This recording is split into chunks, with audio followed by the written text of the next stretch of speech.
ഞാൻ കുറച്ച് വാക്കുകൾ പറയട്ടെ. ജലം, വായു, ഭൂമി, അന്തരീക്ഷം, ഭവനം, മുഖം, ശരീരം, പാദം, കാര്യം, ദിവസേന, അങ്ങനെ എത്രയെത്ര പദങ്ങൾ നമ്മൾ ദിവസേന ഭാഷയിൽ ഉപയോഗിക്കുന്നുണ്ടല്ലേ. ഇതൊക്കെ സംസ്കൃത പദങ്ങളാണ്.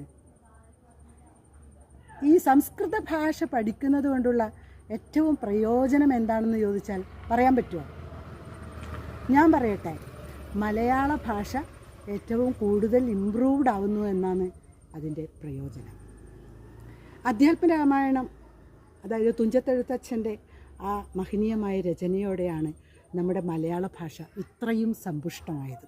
സംസ്കൃത ഭാഷാപരമായി എന്തെങ്കിലും സംശയമുണ്ടെങ്കിൽ ചോദിച്ചാൽ, എനിക്കറിയാവുന്ന കാര്യമാണെങ്കിൽ പറഞ്ഞു തരാൻ ഞാൻ റെഡിയാണ് കേട്ടോ. ശേഷം അടുത്ത വീഡിയോയിൽ